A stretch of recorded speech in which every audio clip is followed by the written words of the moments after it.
Wala pa man sa mundong ibabaw ang binatang si Manoy, gusto na ng kanyang ama na maging boksingero siya.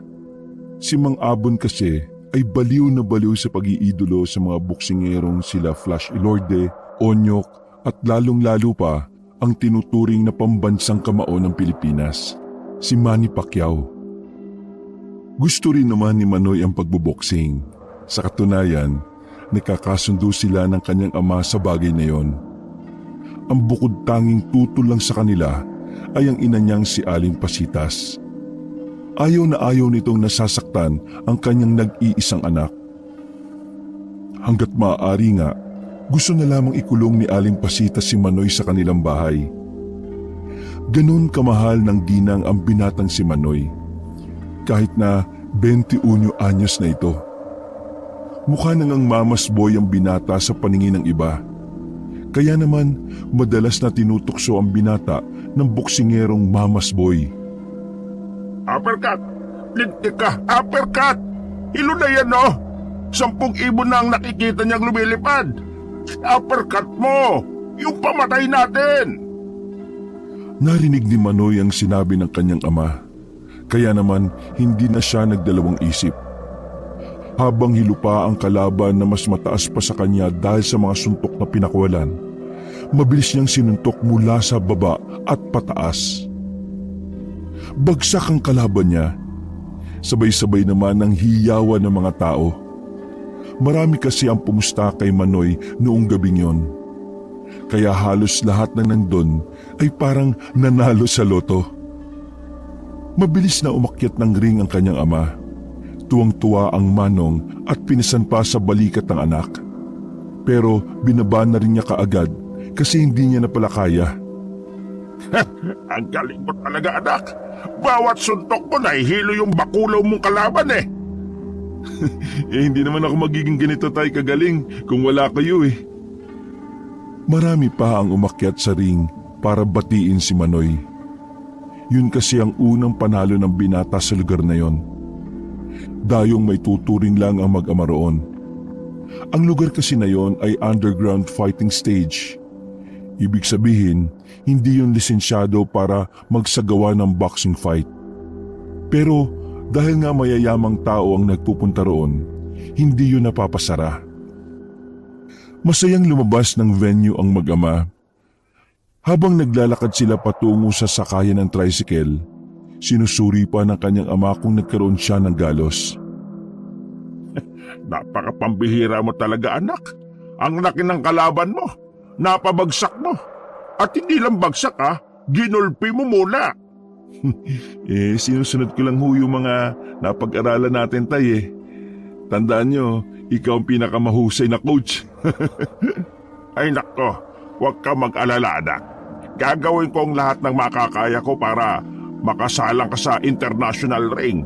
Yung mga ganyang galing dapat nilalaban ka sa ibang bansa eh. Ayos lang naman po kahit na hindi pa. Sa ngayon po gusto ko munang pagtuunan ng pansin kung saan tayo magkakapera. Di ba pinag-iipunan natin ang pagtatayo ng tindahan ni nanay ng mga isda? Doon muna tayo tumuon. Kaunting ipon pa, makakakuha rin tayo ng pwesto sa palengke. Huminga ng malalim si Mang Abong. Ngumiti rin ito ng mapait. Oh, bakit pa? Hindi ka ba masaya sa sinabi ko? Hindi naman sa ganun, anak. Nakokonsensya lang ako kasi kailangan mo pang masaktan para kumita tayo ng pera. Dapat nga ako ang nagtatrabaho para sa pamilya natin eh. Inakbayan ni Manoy ang kanyang ama at bahagyang inalog ng saglit. Ito naman si tatay nagdadrama na naman eh. Tay, ikaw ang coach ko. Nagtatrabaho ka rin naman eh. Team tayo. Kung wala ka, wala ako. Ang problema lang naman natin ay si nanay eh. Sana matanggap na rin niya na ito talaga ang gusto ko. Alam mo, matagal na panahon pa para maintindihan tayo ng nanay mo. Baka saka lang niya tayo maintindihan kapag naranasan na rin niya na maging boksingero. Tay naman, si nanay magiging boksingero? Lagot ka, sumbong kita dyan. Natawa na lang ang mag-ama sa mga sandaling yon. Ganun kasaya ang kanilang pagsasama, matalo man o manalo sa laban. Pagdating nila sa tricyclean ay agad na rin silang sumakay. Habang nasa biyahe at papalapit ng papalapit sa kanilang baryo, kinakabahan na silang mag-ama. 9:00 na kasi ng gabi nun. Sobrang late na sila para sa hapunan. Kapag ganoong oras, alam nilang naghihintay na si Aling Pasitas habang may hawak na kung anong pwedeng ipamalo. Nang makababa na sila sa tapat ng kanilang bahay, sandali silang napatigil. Bukas pa rin ang ilaw nila sa loob at maging sa bakuran din. Pagtingin nila sa lutuan nila sa gilid ay may kaunting baga pa. Aba, mukhang gising pa si nanay oh. Akong bahalang sumalag ng pamalo. Hindi ka pwedeng mabugbog, no? Tara, dahan-dahan lang. Parang mga magnanakaw kung maglakad ng dalawa. Bawat hakbang ay maingat. Nang malapit na sila sa pintuan, bigla na lamang may lumipad na kaldero sa kanilang tapat. Walang iya! Anong oras na? Gabing-gabi na! Sana hindi na kayo umuwi! Mas masarap yata ang buhay sa labas eh! At teka nga! Napansin ng ginang ang tila namamagang kaliwang kilay ng binata. Dahil doon ay agad na pinagsusuntok ni Aling Pasitas si Mang Abong. Walang iya ka, Abong ka! Pinagsabong mo na naman ito anak natin, ano? Bawat suntok ni Aling Pasitas ay hindi man lang tumatama dahil sa husay na umilag ni Mang Abong. Oh, nay! Tama na yan! Isa ka pang bata ka! Bakit ba ang hilig-hilig mong magpabugbog? Dumampot ng kawayang patpat ang ginang at saka pinagpapapalo naman si Manoy. Hoy, ano ka ba naman, Pasitas? Pagod ang anak natin kaya dapat hindi mo siya sinasaktan. Nakipagbugbugan na nga itong anak mo gabing-gabi pa kayong uuwi, ha? Wala ba kayong alam sa nangyayari? Puro kasi kayo suntukan Umupo na lamang ang ginang sa tapat ng lamesa at sandaling uminom ng tubig. Inay, ano ba yung sinasabi niyong nangyayari? Umupo na rin ang dalawa sa lamesa. Sa mga puntong yon ay medyo kalmado na ang ginang. Naaalala niyo ba si Maricel? Yung kasama ko dati sa tindahan sa bayan? Ano bang nangyari sa kanya? Hindi siya, yung asawa niya. Ano ba nangyari sa asawa niya? Natagpo ang patay sa gubat sa kabilang baryo. Ano? Asawa ni Maricel natagpo ang patay? Hindi, si Maricel. Sabi mo yung asawa niya. Yung asawa niya nakakita. Kay Maricel? Oo. Si Maricel ang namatay? Oo nga. Ano nangyari kay Maricel? Nakita nga siyang patay sa gubat. Anong ikinamatay? Ang sabi sa chismis na nakarating sa amin ng kumari ko wakwak daw ang tiyan. Wakwak ang tiyan? Sino naman ang gagawa ng ganong kabrutal, Nay? Yung asawa niya. Yung asawa niya pumatay? Hindi.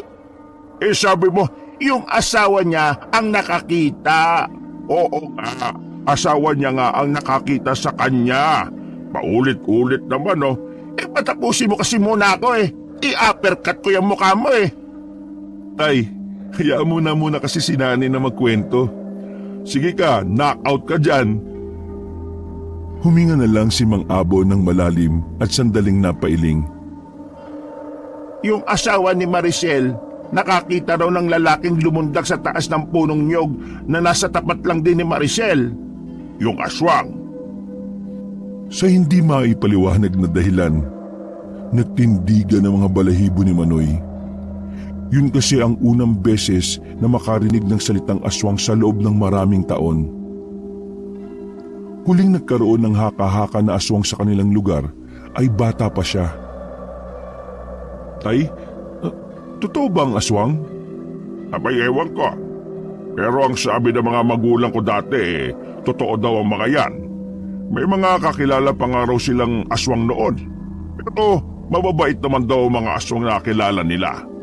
Sadyang mas marami lang daw talagang aswang na masasama. Kung aswang nga ang pumatay kay Maricel, di mag-iingat pala tayong lahat. Lalo na kayong dalawa na palaging gabi-gabi na lang kung umuwi. Nay, hindi ubra sa amin ang aswang, no? Left jab ko lang mo yung mukha nun. Sabay uppercut, knockout kagad yun.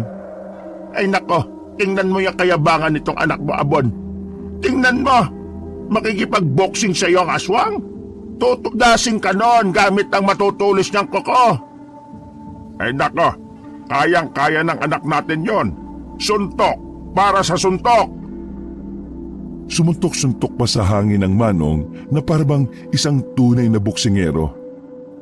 Ganon, suntok para sa suntok pala ha. Etong suntok! Sinuntok ng ginang sa noo si Mang Abon. Tumaob ang matandang lalaki.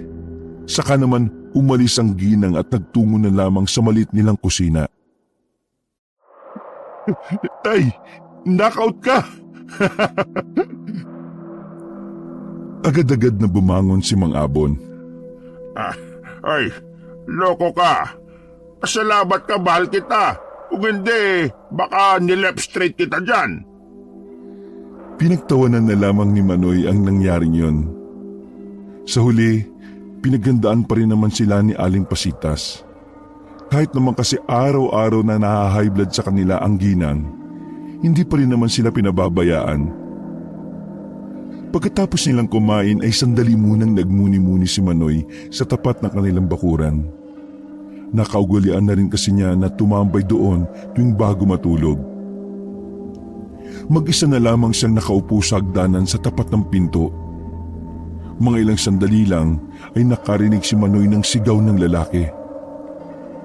Base sa sigaw ay parang humihingi yun ng tulong. Naalarma si Manoy. Maging ang ibang kalapit nilang bahay ay nabulabog din. Mga kababayo, tulungan niyo kami! Tulungan niyo kami! Ang terminal! Inatake ng aswang! Natatarantang lumabas din ang mag-asawang Abon at Pasitas. Ano ba ang ingay na yon? 12:00 na ba? Tay, inaatake raw ng aswang ang terminal. Nagkatinginan ang mag-ama. Pareho sila ng naisip ng mga sandaling yon. Ay, mga buwang kayo! Saan kayo pupunta, ha? Naglakad paalis ang mag-ama. Kasama ng ibang tao ay nakasabay sila sa mga yon patungo sa terminal. Nang makarating sila roon ay marami ng tao. Base sa kanilang narinig, munti ka ng madali ng mga aswang ang mga driver na natutulog. Mabuti na lamang daw ay naging alerto ang mga yon. Pero sa kasamaang palad, ang nakataling kambing sa gilid ng bayabasan ang siyang nakuha ng aswang. Kahit gabing-gabi na, gising na gising pa rin ang lahat. Marami sa mga kalalakihan na nagpresenta na hanapin ang aswang sa area. Gusto nilang mabawi ang kambing, pero hindi na nila yun nakita pa. Sa nangyaring yon, mas lalong naalarma na ang mga residente. Marami ang dumulog sa pamunuan ng barangay para humiling ng aksyon. Pero dahil may pagkasiraulo ang kapitan, hindi yun naniniwala sa aswang. Kahit kailan talaga itong si Venida walang kwente. Kapag ako nainis dyan, tatadtarin ko sa mukha yan ng street eh. Wala tayong magagawa, anak. Siya ang nasa posisyon eh. Mas maganda niyan eh, mga residente na lang ang umaksyon. Pero grabe tay no? Totoo nga talaga ang aswang. Ang iniisip ko lang, bakit sa dami ng baryo sa atin pa? Ay naku, hindi ko rin alam, anak. Mabuti pa eh, tanungin natin yung aswang kapag nakita natin siya. Tay naman no, kinakausap na maayos parang timang to. Biro lang. Baka kasi natatakot ka sa aswang eh. Ako? Matatakot? Kahit magsuntukan pa kami magdamag. Ay, anak, huwag kang pakampante ha. Hindi yung tao. Tay, mas may isip at matalino ang tao. Hindi tayo dapat natatakot sa aswang. Kasi kapag nagpakita ka ng takot, lalo kang aabusuhin. Kinabukasan ng umaga, gising na gising pa rin ang diwa ng mga residente. Maaga pa lang ay kwentuhan tungkol sa aswang na ang maririnig. Walang humpay ang mga boses ng mga tsismosa sa daan. Isa na nga roon ay ang nanay ni Manoy na si Aling Pasitas. Nakagawian na kasi ng ginang na sa tuwing may malaking paksa sa kanilang baryo, hindi pwedeng wala siya sa usapan. Habang nagkakape si Manoy sa tapat ng kanilang bahay, napadaan ang kanyang kaibigan na si Vino. Si Vino ang kababata niya na talaga namang bilib na bilib sa kanya. Idol siya ng kaibigan pagdating sa pakikipagsuntukan. Kung minsan nga, gusto na ring maging boksingero ni Vino. Ang kaso nga lang, ay ayaw naman itong mabugbog. Pre! Dahan-dahang inilapag ni Manoy ang tasa ng kape. Sinenyasan niya ang kaibigan na may daladalang pandesal. Agad namang tinalo ng binata ang mababa nilang bakod. Uy pre, nabalitaan ko sa bayan nanalo ka raw kagabi Pinabagsak mo yung malaking kalaban mo. Pambira ka naman. Nalaman mo na kaagad yun? Baliw ka pali. Nandun si Tito kagabi nanood. Pumusta nga yun sa'yo Kaya ito, maraming pandesal ang binili sa akin. Ay, uy pre, congrats Ang galing mo talagang sumuntok Maganang-ganon ka pang araw Oh, galing. May aksyon pang kasama habang nagkukwento ang binatang si Vino. Natawa na lamang sa kanya si Manoy dahil sa pinaggagawa niya. Grabe din yung kalabang ko na yun, no? Buti nga magalang sa kila yung tinamo ko Alam mo, kung hindi ko naunahan yun, nako, mauuna ako sa langit. Teka, pingi nga niyan. Dami mo sinabi, hihingi ka lang pala. Inabot naman ni Vino ang 2 pirasong pandesal. Siya nga pala. Nabalitaan mo ba yung nangyari kagabi? Oo nga Di ba nanalo ka nga? Baliw, hindi yun. Yung sa terminal. Terminal? Ano namang meron doon? Yung laban ko sa bayan nalaman mo tapos yung nangyari dito sa terminal hindi mo alam. Magtatanong ba ako kung alam ko? Ang sinasabi ko ay yung nangyari sa mga tsuper sa terminal, pre. May nangaswang dun kagabi. Kinuha nga yung kambing Gagi! Nangaswang? Bakit? Buntis ba yung kambing? Ha? Buntis lang ang inaaswang, di ba? Baliw. Kahit naman ano pwedeng aswangin Sabi nila totoo? Talagang nangyari yan? Saan ka ba nakatira? Bakit hindi mo alam to? Pasensya ka na pre, pero hindi ko talaga alam Jesus, pambira ka naman Daming nagkalat na tsismosa, wala kang narinig ni isa. Sandaling nanahimik si Vino. Tila ba malalim ang iniisip nito. Kinalabit siya ni Manoy para tanungin kung ano ang problema. Dati kasi may sinasabi sa akin yung lolo ko tungkol sa aswang. Sino, si Lolo Goryo mo?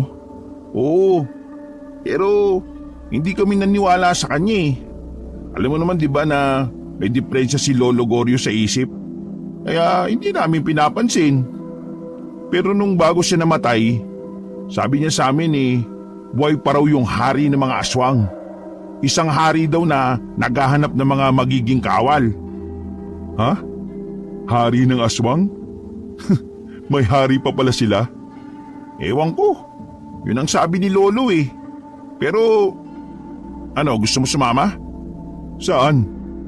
Punta natin yung tambayan ni Lolo nung matino pa siya. Yung bahay niya sa gubat. Buhay pa ba yung bahay na yun? Yung huling punta natin dun maliliit pa tayo. Sama ka ba? Intriga kasi ako dun sa aswang Wala naman akong gagawin ngayon Pero ano bang oras? Mamaya nga hapon, mga alas 5. Hindi kasi ako makalis ng bahay ng maaga. Sige. Hatid mo na muna yung dala mong yan. Nagmamadaling makalabas ng bakuran nila si Vino. Noong mga sandaling yon, aminado si Manoy na talagang naiintriga din siya sa aswang. Gusto niyang malaman kung ano ba talaga ang itsura, ano ang kilos at kung gaano kadelikado. Pagkatapos niyang mag-almusal, diretso na siya sa likuran ng kanilang bahay. Naroon ang punching bag niya na nagsisilbing praktisan. Sumuntok-suntok muna siya, pero ang utak niya ay nakatuon pa rin sa aswang. Maya-maya lang biglang umarko ang nakakalokong ngiti sa labi ng binata. Makita ko lang yung aswang na yon. Bibigyan ko ng body shot yun eh. Bali talaga ribs nun sa akin. Ay, makikipagsuntukan ka sa aswang? Napalingon si Manoy nang marinig ang boses ng ama. Sa lalim ng iniisip niya, di na pala niya namalaya na naroon na yon. Anak, alam ko matino kang tao eh. Pero kung makikipag-boxing ka sa aswang, hindi gawain na matinong tao yan.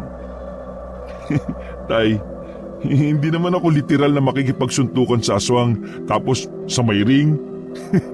Ang iniisip ko lang kasi, kapag sa oras na tayo ang guluhin niya, kita mo tong kamao ko, di ba? Didikit to sa tagiliran niya. Kaso, malakas. Anak, ilayo mo sarili mo sa aswang. Hindi ka bayani ha? Hayaan mo ang kinauukulan na lang ang gumawa ng paraan. Oo nga tay, pero wag lang tayo ang kulitin ng aswang na yan. Mas masaklap pa sa sasapitin niya kaysa sa sinapit ni Barrera kay Pacquiao. Umupo si Mang Abon sa gilid at sumandal sa katawan ng punong bayabas.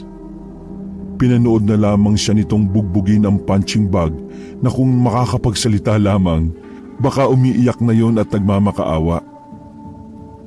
Sa lakas kasi ng suntok ni Manoy, talagang yayanigin ang sino mang makakatikim sa kanya. Yun ang dahilan kung bakit madalas siyang nananalo sa boxing. At sa puntong yon, gusto niyang gamitin ang kanyang lakas sa kakaibang nilalang. Mabilis na lumipas ang mga oras. Sumapit na rin ang hapon. Nakabihis na rin ng maayos ang binata. Hindi kasi ito nalabas ng bahay ng mukhang dugyot. Para sa kanya, di bali ng maga ang mukha, wag lang mukhang gusgusin. Uy, tagal mo naman. Kanina pa ako dito oh. Pasensya na. Alam mo naman, kailangan ko munang gawin lahat ng gawain sa bahay eh. Lintik naman kasi ang tsuhin at nanay mo eh. Ginagawa kang katulong.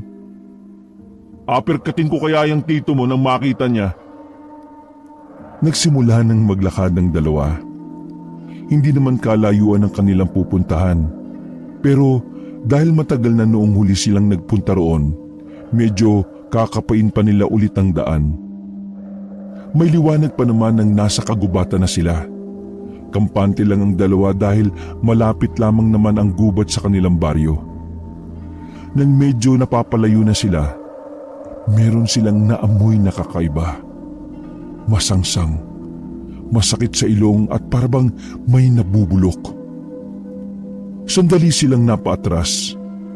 Pasalubong kasi sa kanila ang hangin na may kasamang amoy.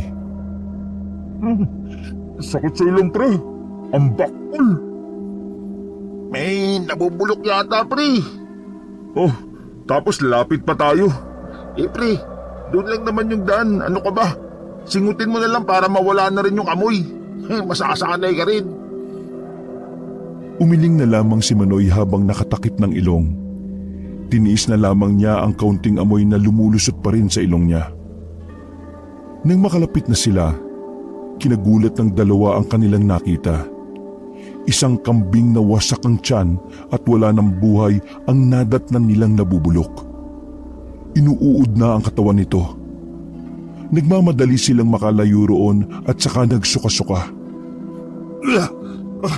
Langya pre, iyon yata yung kambing na kinuha ng aswang eh.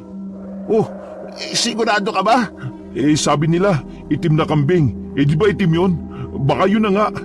Bilisan na lang natin. Baka mamaya nandito pa yung aswang. Mabilis na naglakad ang dalawa. Madilim na ang paligid na makarating sila sa pamilyar na bahay. Maliit lang naman ang bahay. Halos 3 taon na rin mula nang huling matirhan yon. Kaya naman marami nang gumagapang na halaman sa paligid nito. Ganun pa man, hindi nagpapigil si Manoy at Vino. Gusto kasi nilang magkaroon ng kaalaman sa aswang. At mangyayari lang yon kapag nabasa nila ang mga libro ng lolo ni Vino. Tinulak nila ang pinto. Nang ayaw mabuksan, sinapak ni Manoy ang nangangalawang ng doorknob. Siraulo ka, bakit mo sinuntok? Para mabilis. Nako, bultuin ka sana ni Lolo. Pumasok silang dalawa kahit na madilim. Mabuti na lamang ay may dala silang maliit na flashlight at kandila. Sabay nilang ginamit ang dalawa. Sinuyod muna nila ng tingin ang maliit na bahay. Napadako ang tingin ni Vino sa isang baul na nasa gilid. Pagtingin nila ay merong yung maliit na kandado. Nadismaya sila ng bahagya, pero nawala ang pagkadismaya nila nang marinig ang kakaibang hiyaw na naghahari sa kagubatan. Ha? Aswang ba yun? Oo, pakiramdam ko. Aswang na siguro yun. Kaya ihahanda ko na tong kamao ko. Uy, huwag mong sabihin makikipag-sparring ka sa aswang. Anong sparring ang sinasabi mo? Death battle ang gusto ko. Walang iya ka, ang yabang mo naman. Shh! Manahimik muna tayo. Malakas pakiramdam ko na nasa paligid siya. Pansamantalang nawala ang mga hiyaw.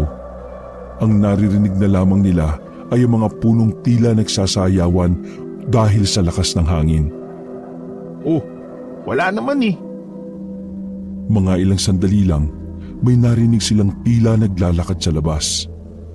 Pinatay nila kagad ang kandila at flashlight. Nakiramdam lang sila.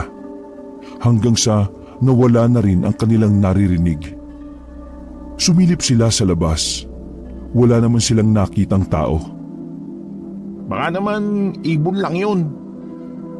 Baka nga. Mabuti pa, buksan na lang natin yung baul ng lolo mo. Humanap sila ng pangwasak sa kandado. Sakto naman na meron silang nakitang palakol doon. Malakas na tinaga ni Manoy ang kandado. Agad din naman itong nawasak. Sabik ang dalawa na binuksan ng baul. Kaso, nang mabuksan nila yon, bra at panty na sobrang luma lang ang nakita nila roon. Sa sobrang pagkadismaya, ay napamura ng wala sa oras si Vino. Bad trip. Manyakis ba lolo mo? Ba't may ganito siya? Ewan ko, hindi ko alam. Tanungin mo siya sa langit. Kainis naman oh. Nagpunta pa tayo sa madilim na lugar na to tapos ito lang pala mapapala natin.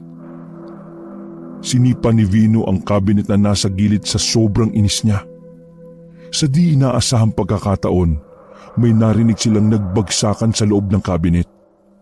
Kaya binuksan nila yon. Dito na nila nakita ang mga bagay na may kinalaman sa aswang. Mga libro, mga kagamitan at kung ano-ano pa. Dali, ilawan mo nga ako. Oo, ito, yan na. O ba't sa mukha ko? Dito sa libro. Body shot kita dyan eh. Sabi mo ilawan kita. Ay naku, akin na nga yan. Inagaw ni Manoy ang flashlight kay Vino. Unang kita pa lang niya sa pabalat ng libro, nabasa na niya ang salitang aswang. Lumang-luma na ang libro. Para bang kapanahunan pa yon ng mga sinaunang tao. Pre, eto na. Baka may malaman na talaga tayo tungkol sa mga lintik na aswang na yan. Talaga? Akin na nga. Pinagpapapasok ni Vino ang mga libro sa dala niyang bag. Pagkatapos ay lalabas na sana sila nang bigla na naman nilang narinig ang kakaibang hiyaw. Napatigil ang dalawa. Sandaling nagkatinginan. Sa mga pagkakataong yon, alam na nilang dalawa na hindi na basta ibon lang ang nasa paligid. Mabibigat kasi ang mga yabag ng paa na naririnig nila. Nagtago sila sa gilid ng cabinet. Maya-maya pa, naramdaman nilang pumasok na ang isang lalaki. Nakasarado na ang kamao ni Manoy sa mga pagkakataong yon. Nang bahagyang lumapit na ang lalaki, hindi na nag-atubiling lumabas si Manoy. Left straight to your face! Binigyan ng kaliwang suntok ni Manoy ang lalaking nakita niya. agad namang bumagsak ang lalaki. Tila napagtanto ni Manoy na hindi pala aswang ang nasapak niya. Pre, parang tito mo yata to. Paglabas ni Vino ay agad niyang inilawan ang nakahandusay sa sahig. Baliw ka! Si Tito Bert nga yan! Ito sinapak! Tingnan mo, sleep well oh! Uy, hindi ko kasalanan yan ha. Bigla na lang siyang lumitaw dyan eh. Malay ko ba kung siya yung aswang o hindi? Basta ang ginawa ko, self-defense lang. Tulig, kapag self-defense, dapat yung may laban sa'yo. Wala naman laban sa'yo si Tito eh. Tulungan mo na nga lang ako. Ilatag natin doon sa papag. Naku, ang bira naman kasi yung Tito Bert mo eh. Bakit ba siya nandito? Hindi ko nga rin alam eh. Hintayin natin siyang magising. Itanong natin. Halos kalahating oras ding walang malay ang tito ni Vino. Napaayos ng upo ang dalawa nang mapansing gumalaw na ang lalaki. Papikit-pikit pang bumangon si Bert. Umiling ito saglit para sukatin ang pagkahilo. Nang makita nito si Vino, nagtaka ang lalaki kung bakit sila naroon. Oh, bakit ka narito ha, Vino? Napatingin din ito kay Manoy. O Manoy, nandito ka rin pala. Bakit? Anong ginagawa niyo rito? Teka, huwag mong sabihin na ikaw ang sumapak sa akin kanina. Bumuntong hininga na lamang si Manoy. Nahihiya siya sa kanyang ginawa. Kaya humingi na lang siya ng dispensa. Pasensya na po kayo, Ma'am Bert. Kasi kayo naman eh, bigla kayong lumitaw eh. Akala ko kasi aswang kayo. Sandali, aswang? Bakit po? May alam ka ba sa aswang, Tito? Nandito ba kayo para sa aswang? Anong hinahanap nyo rito? Itong mga libro na nasa bag ko, mga libro ni Lolo tungkol sa aswang. Ma'am Bert, may nalalaman ba kayo sa aswang? Interesado kaming malaman kung sino yung aswang na umatake sa terminal at kumuha ng kambing eh. Aswang? Oo, aswang. Alam ko yan. Sa katunayan ang tatay dating manunugis ng aswang. Kinabigla ni Vino ang kanyang narinig. Buong buhay niya kasi ay hindi niya kailanman nalaman na ganun pala ang kanyang lolo. Manunugis si Lolo? Teka naman, bakit hindi ko yata nalaman yan, Tito? Dahil hindi niya yung sinasabi sa iba. Ang nakakaalam lang nun ay ako at ang nanay mo. Sa iba niyang anak hindi niya sinabi. Astig naman pala ang lolo mo eh. Manunugis ng aswang. Anong astig? Dahil sa pagiging manunugis na yan, kaya nasiraan ng bait si tatay. Ano ba talaga nangyari, Tito? Huminga ng malalim ang manong. Baka sa mukha nito ang kakaibang lungkot na nararamdaman. Namatay kasi ang isa sa mga kasama niya, si Otto. Matalik niyang kaibigan. Napatay siya ng hari ng aswang. Dahil doon, nawala siya sa katinuan. Ang nakababahala pa hanggang ngayon, kahit wala na si tatay buhay pa rin ang hari ng aswang. Oo, Vino at Manoy. Hari ng aswang ang umatake sa terminal. Hindi nakapagsalita ang dalawa, lalo na si Vino na naninibago sa pinapakita ng kanyang tiyuhin. Nasanay kasi ito na laging maingay at hindi nagsiseryoso ang manong. Alam niyo po ba kung paano matatalo ang aswang? Hindi ko alam Wala naman akong alam sa pagtugis ng aswang. Nandito lang ako para sana magpahinga. Dito ako nagpupunta kapag magulo ang isip ko Bakit Tito? May problema ka ba? Ay nako, oo. Natalo kasi ako sa pusta Ito kasing si Manoy wala naman palang laban. Pumusta ako sa iba. Diyos ko, lampa pala. Akala ko naman kung anong problema mo. Akala ko kay Manoy ka pumusta. Manong, gusto kong makaharap ang aswang Napatingin si Bert sa kanya at may pagkabahala ang reaksyon. Nababaliw ka na yata, Manoy Gusto mo pang mamatay? Hindi, basta. Pakiramdam ko kakayanin ko siya sabik na akong masuntok siya sa muka. Kung merong suntok sa buwan, tatawagin ko naman yung suntok sa buang. Hoy, huwag ka magsasalita ng tapos ha. Hindi mo alam kung gaano kadelikado ang hari ng aswang. Kahit mga kapwa manunugis ni Itay hindi nila kinaya. Bakit o? May boksingero po ba sa manunugis? Ha? Boksingero? Wala, di ba? Pwes, ibahin mo ang isang boksingero. Ay nako tito, ganyan talaga yan si Man. Napasigaw ang tito ni Vino nang biglang may lumitaw na kamay sa dingding. Munti ka nang mahawakan si Bert. Buti na lang ay nahila kagad yun ni Manoy. Uy! Ano yun? Nang makarinig sila ng angil ng tila mabangis na hayop, alam na kagad ni Manoy na iyon ay isang aswang. Nagpatunog ng daliri at lieg si Manoy. Hinanda na niya ang kanyang sarili at ang kanyang nagtitigasang kamao. Teka, anong gagawin mo? Kung ano man yung binabalak mo, huwag mo nang ituloy. Baka hindi ka na makapag-boxing. Papatikimin ko lang po ito ng isa para madala. Hindi na siya napigilan pa na magtito. Dahan-dahang lumabas ng bahay si Manoy. Sinuyod niya ng tingin ng paligid. Madilim, pero nararamdaman niya na ang aswang ay nasa paligid lamang. Masinarado niya pa ang kanyang kamao. Maraan siyang naglakad patungo sa kaliwang banda ng bakuran. Pero maya-maya lang, narinig niya na ang aswang ay nasa bubungan na pala ng bahay. Nagawa siyang kalmutin ng aswang pero buti na lamang ay hindi malalim. Napaatras si Manoy.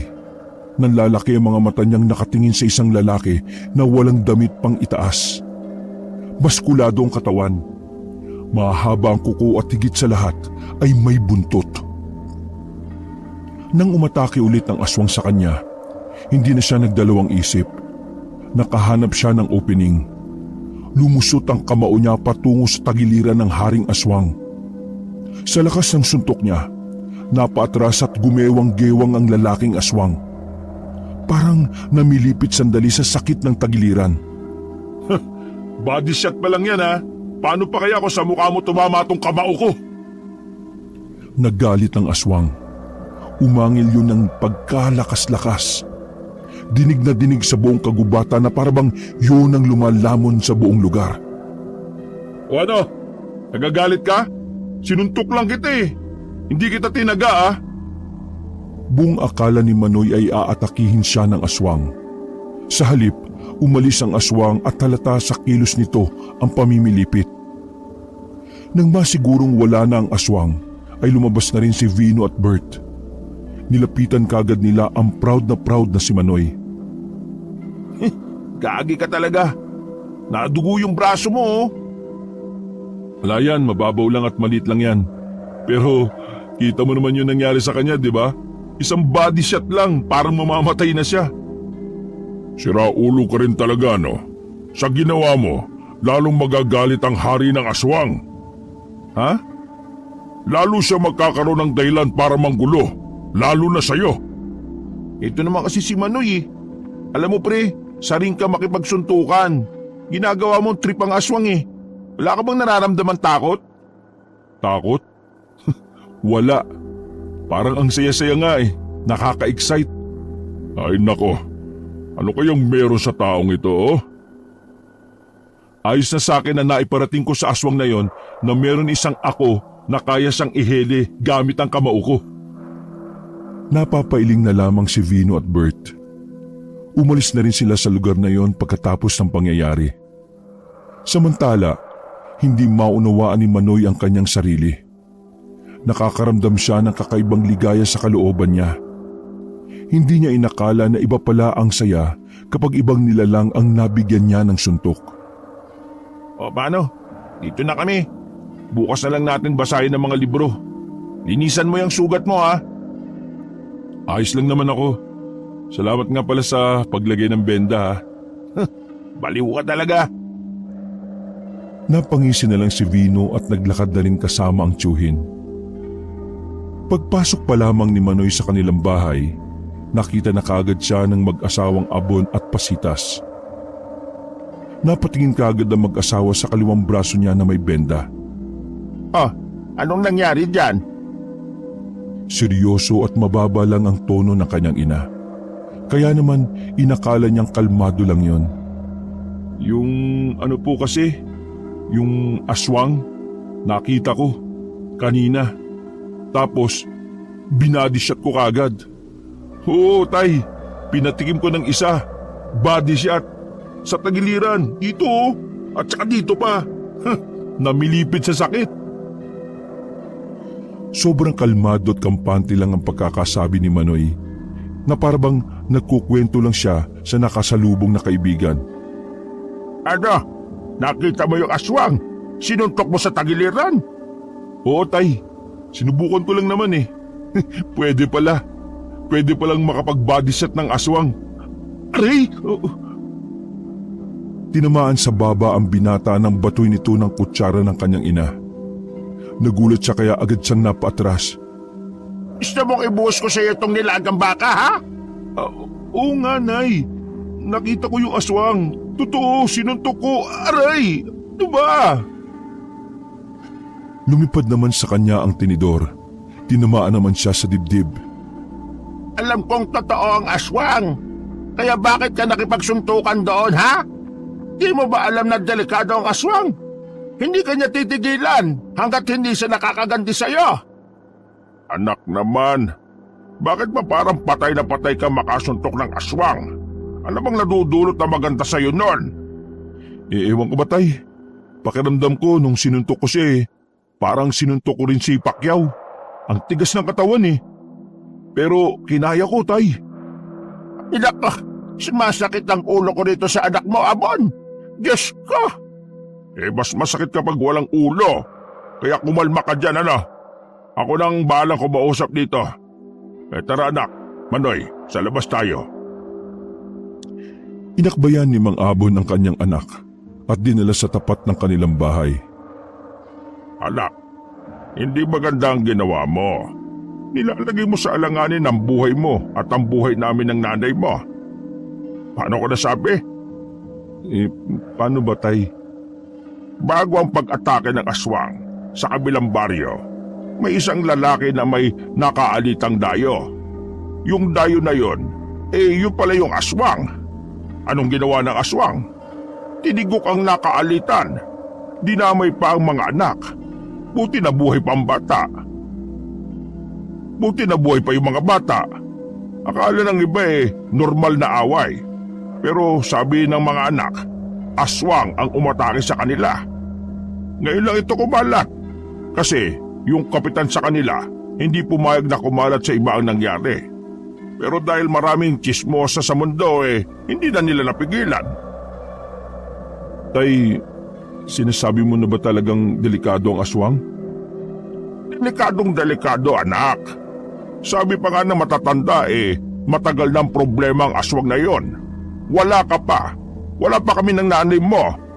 Ibig sabihin, matagal nang nabubuhay ang aswang na yon. Kaya anak, napakalabong matalo mo yun sa suntukan. Pasuntok ka pa lang, naakalmot ka na. Oh, tingnan mo nangyari sa'yo. Alam mo tawag dyan? Ano po ba tay? Katangahan. Ay, grabe ka naman tay sa akin. Sa buhay anak, dapat alam mo rin kung kailan ka aatras at kailan ka lalaban. Huwag tayong makipaglaro kay kamatayan. Namatay ka anak, kahit ang Diyos hindi ka kayang buhayin. Sa mga sinabing yun ng kanyang ama, ay naging malinaw para sa kanya ang ilang bagay. Doon lamang niya napagtanto na ang aswang na kanyang sinuntok ay hindi talaga pangkaraniwan. Bumuntong hininga na lamang si Manoy. Alam naman kasi niyang mali siya. Pero hindi talaga nawawala ang saya sa kalooban niya sa tuwing inaalala ang nangyari. Kakaibang ligaya talaga ang dulot ng reaksyon ng aswang nang makatanggap iyon ng suntok. Tinapik siya ng kanyang ama at bumalik na rin yon sa loob ng kanilang bahay. Naiwang mag-isa si Manoy sa bakuran. Napatingin siya sa kanyang kamao. Nararamdaman niya na may iba pang rason kung bakit siya naging boksingero. Kinaumagahan, maaga na namang nagtungo ang binata sa likod bahay. Pinagbalingan na naman niya ang punching bag na gawa sa buhangin na inilagay sa sako. Bumabao ng kanyang kamao sa sako sa tuwing sinusuntok ito. Para bang lahat ng inis niya sa buhay ay inilalagay niya sa kamao. Kailangan kong mag-ensayo pa. Baka makasagupa ko pa ulit yung aswang na yun eh. Kailangan ko ipakita sa lahat na talagang matigas si Manoy. Huminga siya ng malalim. Nakita niya sa labas ng bakuran ng kanyang kaibigan na si Vino. May dala na namang itong supot ng pandesal. Oh, ano na naman? May dala ka na naman tinapay? Pwede bang dito muna ako? Nagbubunganganan naman si nanay eh. O sige, pasok. Oh, wag yan. Dun sa harap. Wala na, nakapasok na ako eh. Umupo si Vino sa tabi ng punong bayabas habang nanguya ng tinapay. Problema na naman yan, no? Hirap kapag wala kang tinapos eh. Mamaliitin ka nila, lalo na si nanay. Pre, turuan mo nga ako mag-boxing. Total, idol naman kita eh. Sandaling tumigil si Manoy sa pagsuntok sa punching bag. Huwag mo sabihing susuntukin mo nanay mo. Sira ulo to. Malamang hindi no. Kahit ganun si nanay eh, ganun talaga yun. Gusto ko lang matuto mag-boxing. Gusto kong kumita ng pera sa pakikipagsuntukan. Oh, tingnan mo tong pangako. Tingnan mo. Hindi pantay, di ba? Pero hindi ko na napaayos. Ganyan ang nangyari sa akin nung una kong laban. Pre, Alvino, nagbo-boxing ako hindi dahil para kumita ng pera. Oo, kailangan ko ng pera. Kasi di ba, kukunan namin ng pwesto si nanay sa palengke. Pero ang rason talaga kung bakit, dahil ito ang kumukumpleto sa sarili ko. Pakiramdam ko kapag wala akong nasasapak, parang nangihina ako eh. Pera? Maghanap ka ng ibang trabaho. Huwag ang boxing. Kasi kung papasukin mo ang sport dahil sa pera, mahirapan kang maging successful pare. Dahil ang sport, dapat mahal mo talaga ang ginagawa mo. Kumagat na lamang ng tinapay si Vino. Kahit na paano ay nahimasmasan na rin siya dahil sa mga sinabi ni Manoy. Maging masaya ka na lang na may kaibigan ka na boksingero, no? Na nangangarap makapambugbog ng aswang. Lintik na yan. Yang ka na naman eh. Pasensya na pre ah. Pero pakiramdam ko talaga may iba akong paggagamitan ng kamao ko eh. Oo, sa sarili mo muka. Teka lang. Hatid ko muna to sa bahay. Napangisi na lang si Manoy sabay suntok saglit sa punching bag. Pinagpatuloy na lamang ni Manoy ang kanyang ginagawa. Pagkatapos niya ron, ay tinawag siya ng kanyang ama para bilangin ang naipon nilang pera. Isang laban at panalo na lang anak. Siguradong mabibili na natin yung pwesto para sa nanay mo sa palengke. Hindi na siya po pwesto sa kung saan-saan. Wala pa bang gustong lumaban sa akin, Tay? Anong balita sa mga kakilala mo? Wala ba silang itatapat? Nangangati na tong kamao ko eh. Oh, relax lang.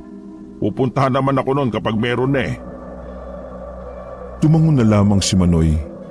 Sabik na siyang sumabak ulit dahil para sa kanyang ina ang magiging laban niya. Walang magawa si Manoy noong araw na yon. Maghapon lamang niyang pinagsusuntok ang punching bag sa likod ng bahay. Nakailang buhat na rin siya ng barbell na gawa sa dalawang malaking lata na may semento. Kinagabihan, hindi pa nakakauwi ang kanyang ina na si Aling Pasitas. Sandali namang umalis si Mang Abon para sunduin ang asawa sa palengke. Naiwan na naman si Manoy sa kanilang bahay. Sa sobrang bagot ng binata, lahat na ng kahoy ay sinibak niya. Pati ang mga platong malinis naman ay hinugasan niya ulit. Ay nako, tagal naman nila tatay. Sabi susunduin lang si nanay. Kainis naman oh. Gusto ko nang kumain, wala pa sila. Papasok na sana sa loob ng bahay si Manoy nang biglang humahangos na dumating si Vino. Sumabit pa ang short nito sa bakod sa pagmamadali. Uy, ano ba? Bakit ka ba natataranta? Pre, Oh, ano nga? pre, si Aling Pasitas, inatake ng aswang. Nang marinig yun ng binata ay otomatikong kumabog ang kanyang dibdib. Nakasalubo ko sila, pre. Sinakay na ng tatay mo yung nanay mo. Papunta sila sa ospital. Pre, ginagantihan ka na ng aswang. Natamimi si Manoy. Nagmamadali siyang nagsuot ng tsinelas. Hindi na niya naisara ang kanilang bahay sa pagnanais na mapuntahan kaagad ang ina sa ospital. Nakapara naman agad sila ng masasakyan na tricycle. Wala pang 10 minuto ay nakarating na rin sila sa ospital. Naabutan ni Manoy ang kanyang ama na nasa gilid ng hallway. Bakas sa mukha ng ama ang labis na pag-aalala. O anak, paano nga? Napatingin si Mang Abon kay Vino. Sinabi ko na kagad, mga bon. Malalaman din naman niya di inunahan ko na. Tay, patawad. Kasalanan ko kung bakit inatake ng aswang si nanay. Patawad talaga. Maiyak-iyak ang binata habang nakalood sa harapan ng ama. Para kang tanga. Tumayo ka nga dyan. Sipain kita dyan Pero wala kang kasalanan. Niligtas lang ng nanay mo yung buntis na aatakihin sana ng aswang. Pero ang nanay mo ang natamaan ng kalmot niya. Kumusta ho si nanay? Ayon, medyo mahaba ang sugat niya. Mula tagiliran hanggang sa may balakang niya. Ang sabi ng doktor, tatahiin yon. Kritikal ang nanay mo. Maraming dugong nawala sa kanya. Kaya kailangan natin ng pera ngayong pambayad. Para mas mabili lahat ng kailangan na gamot at may pambayad tayo sa opera. Tay, ipambayad na lang kaya natin yung naipon natin. Yun na nga anak Kulang pa rin yun Ay nako, bad trip naman Kapag nakita ko talaga yung aswang na yan uppercut ang aabutin sa akin nun Nak, ang nanay mo ang intindihin mo. Saka na yung aswang na yan. Mas kailangan tayo ngayon ng nanay mo, anak. Tay, wala pa bang may gustong lumaban sa akin? Kahit mas malaki sa akin, papalagan ko na. Basta magkapera lang tayo. Wala pa Pero, sige, susubukan kong tawagan ngayon si Joji, yung namamahala ng venue. Baka may ilalaban na siya sa'yo. Sandali, dito ka lang ha. Dito lang kayo. Makikitawag lang ako sa telepono. Napaupo na lamang din sa gilid si Manoy habang umiiyak. Sinisisi niya ang sarili sa nangyari kahit hindi naman talaga siya ang may kasalanan. Lumapit sa kanya si Vino at tinapik-tapik sa balikat. Nakilala kitang matigas, kaya hindi ako sanay na makita na malambot si Manoy ngayon. Kasalanan ko to Kasasabi lang ng tatay mo na hindi ikaw ang may kasalanan, di ba? Nakikinig ka ba talaga? Paano kung may mangyari masama kay nanay? Baliw, anong paano? May nangyari na nga masama sa nanay mo at hindi makakatulong kung gaganyan ka dyan. Tigasan mo, Manoy. Ba, magtiwala ka nga sa nanay mo. Kaya niya yun. Nasasabi mo yan kasi wala ka naman sa katayuan. Dumapo ang kamao ni Vino sa mukha ni Manoy. Sa lakas ng ginawa ni Vino, hindi man lang napatras ang binatang si Manoy. Right hand straight, semi-heavy punch. Ha? Hindi ka nasaktan sa suntok ko? Hindi. Yan ang gusto ko, ang matigas na Manoy. Napalakas pa ang pagkakasabi ni Vino, kaya napatingin din ang babaeng nurse na dumaan. Kahit papaano ay gumaan ang kalooban ni Manoy dahil kay Vino. Mabuti na lamang ay may kaibigan siyang handa siyang gisingin sa katotohanan. Pre, kakayanin ni Tita Pasita yun. Magiging okay ang lahat. Yun ang isipin mo. Pre, may Diyos Paalala ko lang Parang batang tatango-tango si Manoy kay Vino. Maraming salamat pre Salamat talaga ginising mo ko. Wala yun. Kabaliktaran nga nangyari Pagsunto ko sa'yo, imbis na matulog ka, nagising ka Pero mabuti na rin yun. Alam mo, kapag wala si Mang Abon, ako ang coach mo Nasa 30 minuto lang ang nakalipas ay sakalang nakabalik si Mang Abon. Sa mukha nito ay may pag-asang nakikita si Manoy. Anak, may laban ka na bukas. May kumagat na sa hamon natin. Yes! Yes! Ipapanalo ko to, tay. Para to kay nanay. Hindi pa man sigurado ang pagkapanalo ay nagyakapan na ang mag-ama. Nakiyakap na lang din si Vino dahil nadala rin siya sa eksenang yon. Madaling araw nang bumalik si Manoy sa bahay nila kasama si Vino. Si Mang Abo naman ang nagbantay kay Aling Pasita. Kaya si Vino muna ang tatayong coach ni Manoy. Hindi pa tirik ang araw ay nag-iinsayo na si Manoy sa likod bahay nila. Tagahawak naman si Vino ng punching bag para hindi umalis sa pwesto yon. Pasensya ka na pre ha. Ito lang muna magagawa ko. Ang maghawak ng punching bag. Ayos lang pre. Presensya mo pa lang eh. Malaking bagay na sa akin. Ang mahalaga, ramdam ko na hindi ako nag-iisa. Pinagpatuloy ng binata ang pagsuntok sa sako. Sa lakas ng puwersa ay parang umaalog na rin ang nakahawak na si Vino. Pagsikat ng araw ay nagpahinga muna si Manoy. Nilaan niya ang maghapon sa pagtulog. Nang sa ganon ay bumalik ang lakas niya. Dakong 6:00 na ng gabi nang makapaghanda na siya. Ang gabing yun ang laban na pinakamahalaga sa kanya. O pre, hindi ka naman siguro lugi kahit may sugat ka pa sa braso ano? Lugi man o hindi ako atras. Laban kong laban. Kakaiba ka talaga. Kaya idol na idol kita eh. Iba mentalidad mo eh. Nasa bakuran pa lang sila noon nang mapadaan naman ang tito ni Vino na si Bert. Alam nito na lalaban si Manoy kaya tuwang-tuwa ang manong na pumasok ng bakuran.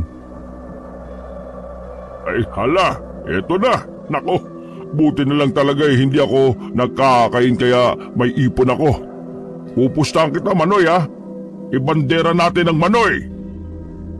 Kaya nagagalit sa iyo si nanay eh.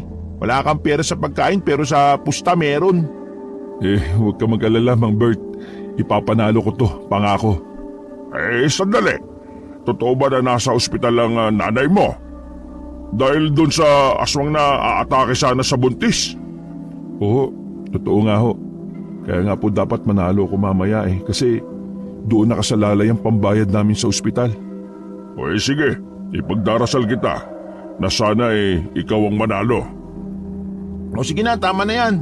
Baka mamaya basahan mo pa kami ng kung ano-anong dasal mo. Aalis na kami. Sumabay ka na lang sa amin kung gusto nyo.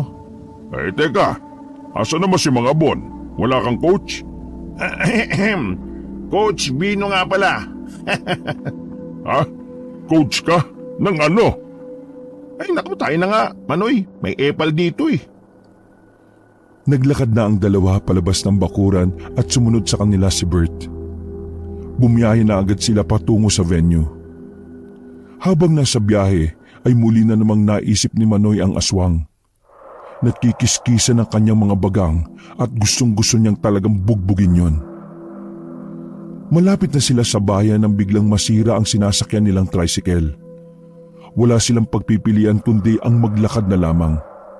Tutal, malapit na rin naman sila sa venue.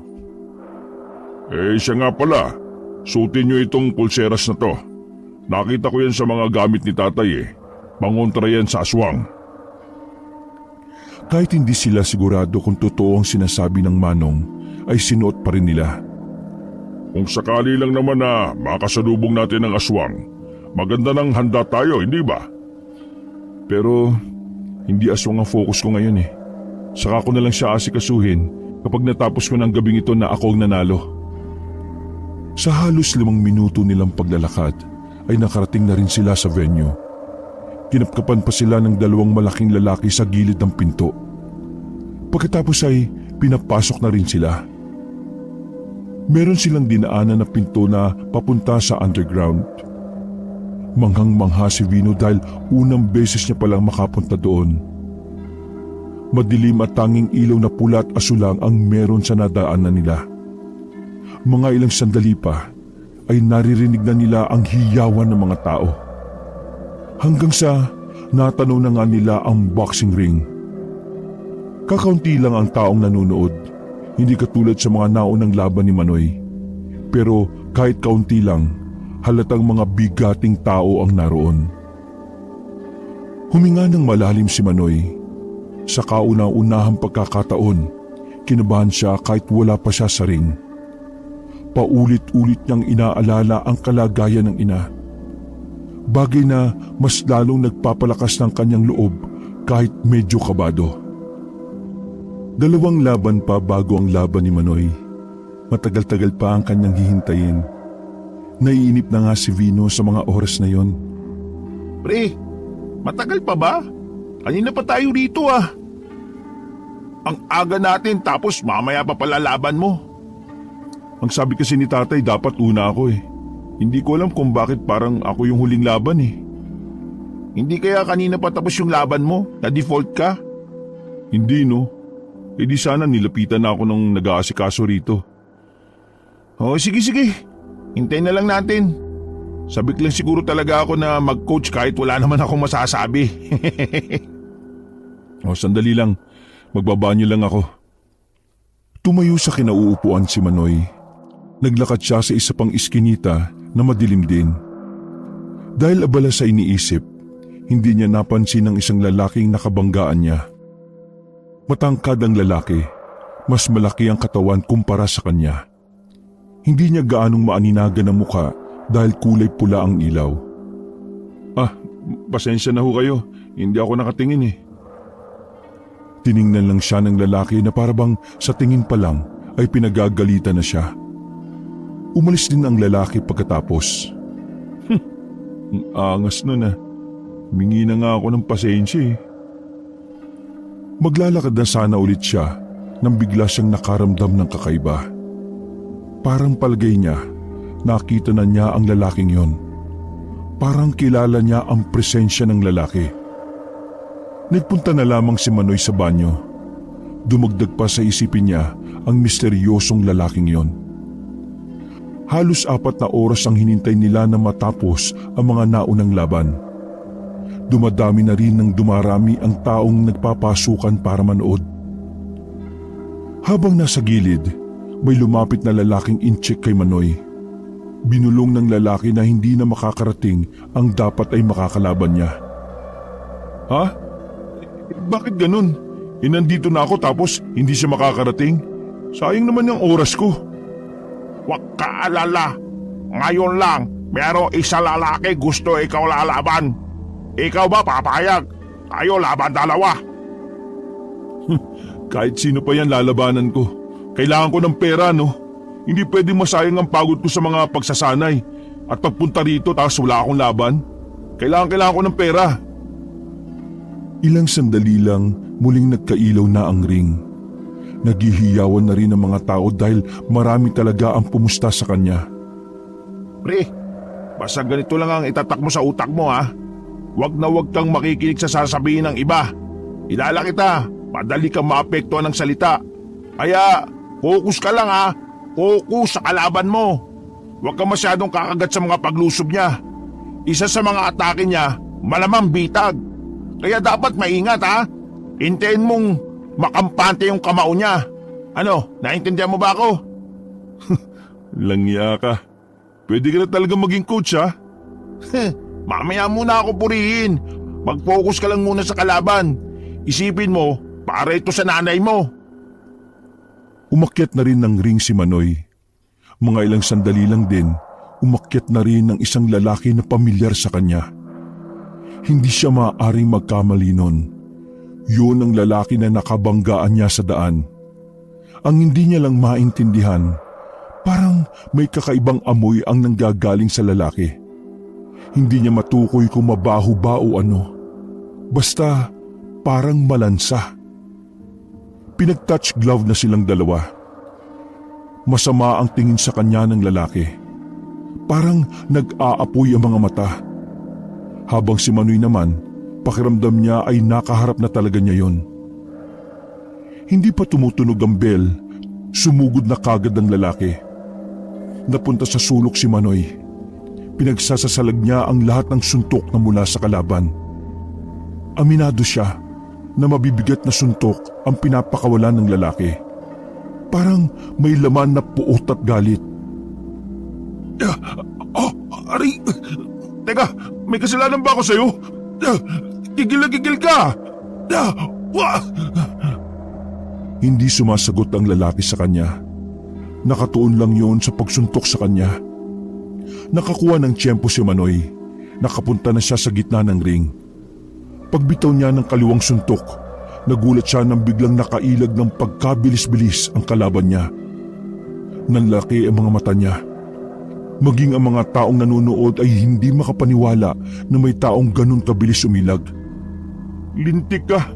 Tao ka ba? Isang suntok ang lumapat sa mukha ng binata. Napaatras siya at napakapit sa ring. Pero sinundan kagad siya ng kalaban niya. Tinadtad siya ng suntok. Todo ilag lang ang ginagawa niya dahil kapag nagbigay siya ng opening, siguradong kinabukasan na siya magigising. Focus! Ipakita mo tapang mo! Ipakita mo kung gaano katigas ang isang Manoy! Nang marinig ni Manoy ang sigaw na yon, ay nagkaroon siya ng lakas para pumalag. Pagtama ng kamao ng lalaki sa panga niya, nagpakawala rin siya ng isang malakas na suntok sa tagiliran. Halatang halata na nasaktan ng lalaki sa ginawa niya. Body shot ng malupit! Sinundan pa ni Manoy ng maraming body shot ang tagiliran ng lalaki. Halos mabaliw-baliw naman ang mga nanunood nang makitang lamang na si Manoy. Tagiliran pala kahinaan mo, ha? Tatapusin na sana ni Manoy ang laban nang makita niya ang mga mata ng kanyang kalaban. Sandaling naging kulay pula ang mata ng lalaki. Nagpakita rin yun ng mahabang pangil. Napabulong na lang si Manoy ng, Ikaw! Ikaw ang asuka! Hindi na naituloy ni Manoy ang sasabihin ng suntukin na siya sa muka. Doon niya na lamang napagtanto na kaya pala masyado mabigat ang kamay ng kalaban niya. Isa pala itong aswang. Ang aswang na namilipit sa sakit noon ng sintok niya sa tagiliran. Ang aswang na sinasabing hari.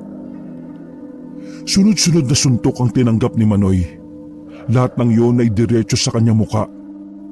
Napapahawak siya ulit sa tali ng ring. Hindi na rin makasuntok. Ang tanging na lamang niyang nagagawa ay ang piliting makailag. Manoy! Lumaban ka! Para ito sa nanay mo! Bakit ka ba nagkakaganyan? Lumaban ka! Pagsuntok ulit ng aswang sa kanya ay tuluyan na siyang tumumba. Wish ito! Manoy! Tumayo ka! Tatayo pa kaya yan? Ang lambot na! Nagbilang na ang referee. Nabuhayan ng loob si Vino nang makitang tumayo ulit si Manoy. Lalaban pa ako. Sakto naman na tumunog na ang bell. Agad na nilapitan ni Vino si Manoy para turuan ang gagawin. Uy! Dari! Ibagalaw mo ngayon, ah. Ganito kasi, oh. Aswang. Ha? Aswang ang kalabang ko. Siya yung hari ng aswang. Pero tatalunin ko siya. Pagbabayarin ko siya sa ginawa niya sa nanay ko. Uy! Focus lang, ah. Nilalamo ka na naman ng emosyon, eh. Uy! Dito ka muna! Visit naman to, tumayo ka agad, oh. Wala nang nagawa pa si Vino nang tumayo na si Manoy. Parang wala lang nangyari. Nawala na kagad ang pagkahilo nito at maliksin na ulit. Kapansin-pansin naman na parang nagulat ang kalaban niyang aswang. Hindi siguro inakala na ganoon kalakas ang katawan ni Manoy. Manda ka sa akin. Isang malaking pagkakamali mo na pinaalam mo sa akin kung sino ka.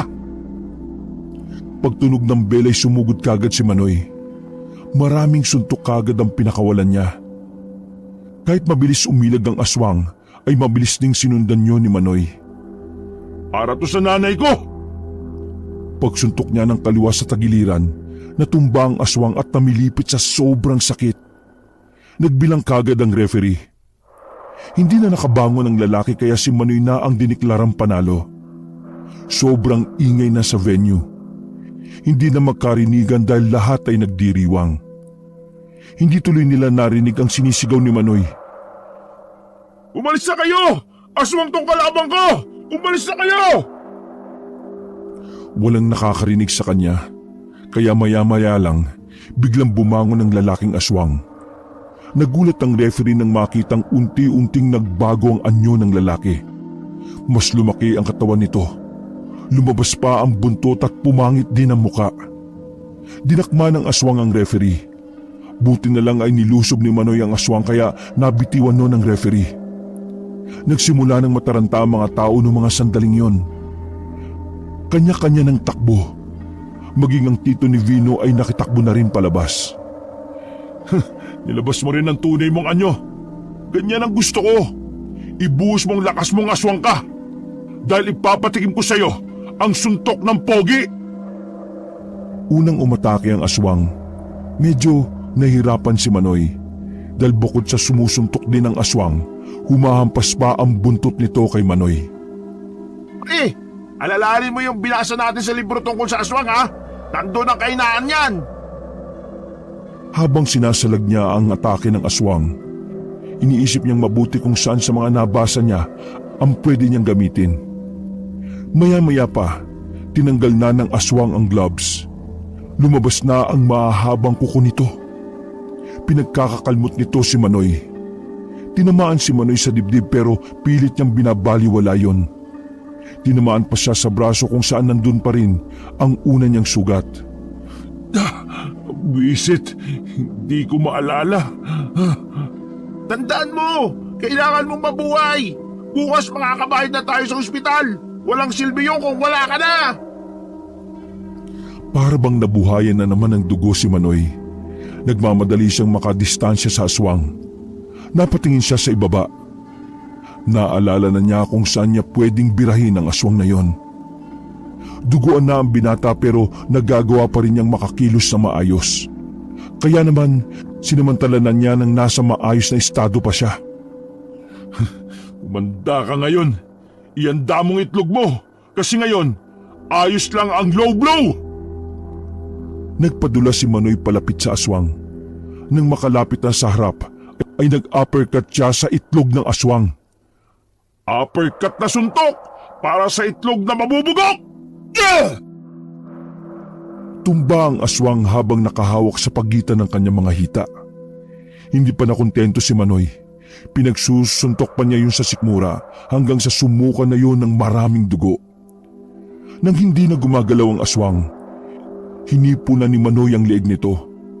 Wala ng pulso doon. Pero para sigurado, binayagan niya ulit ito. At hindi na ngayon tumugon pa. Umakyat ng ring si Vino. Binuot niya si Manoy kahit na mas malaki pa si Manoy sa kanya. Panalo ka pre! Wala talagang tatalo sa idol kong ito! Wala na pre, patay na ang aswang na problema ng baryo. Pagkatapos ng laban na yon, parang lantang gulay na napaupo na lamang si Manoy. Samantala, kinuha naman ng mga bouncer ang bangkay ng aswang. Binigay yon sa organisasyon ng mga manunugis para sunugin. Nawalan ng malay si Manoy dahil sa dami ng kalmot na tinamo niya. Sa kanya lang din kasi naramdaman ang sakit nang matapos na ang suntukan. Kinabukasan ay nagising si Manoy. May mga benda na ang ibang parte ng katawan niya. Sa gilid niya ang kanyang ama na nakangiti. Proud ako sa iyo, nak. Sobra. Tay, nasan si nanay? Sinong bantay niya? Nandun si Coach Vino. Pinabantay ko muna kasi kailangan din naman kitang alagaan. Tay, maraming salamat ah. Tapos na po ang problema natin. Ayos din ang nanay mo. Naayos na ang pagkakatahi sa kanya. Niyakap na lamang na matandang si Abon ang kanyang anak. Samantala, kakaibang ligaya naman ang nadama ni Manoy. Para siyang nabunutan ng tinik sa lalamunan. Makalipas ang ilang araw ay nakalabas na rin ang kanyang ina. Magkakasama sila sa isang hapagkainan habang nanananghalian. O anak, kapag ayos ka na dadalhin na kita sa Maynila ha. May gustong kumuha sa'yo na promoter eh. Uy, ayos yan pre. Nako tito, baka mapanood na natin to sa TV. Oo nga, Vino. Sana magdilang anghel ka. Nay, Tay, Vino, hindi na po ako magbo-boxing. Napag-isipan ko po na maghanap ng mas magandang trabaho para mabili na natin yung pesto para sa... Aray ko naman! Bigla na namang lumipad ang kutsara sa mukha ni Manoy. Buang ka pala eh. Kung kailan papayag na ako, saka ka naman titigil. Abay, sira ulo ka talagang tao ka. Malapit ka ng sumikat. Gusto mo lumubog ka na kagad? Napatakbo na lamang sa labas si Manoy nang makitang hawak na ng kanyang ina ang kaldero. Natawa na lamang si Vino at Mang Abon. Hindi man nila nabili ang pwesto sa palengke, ang mahalaga na lamang kay Manoy ay magkakasama silang lahat. Masaya at higit sa lahat, walang nasasaktan. Wakas,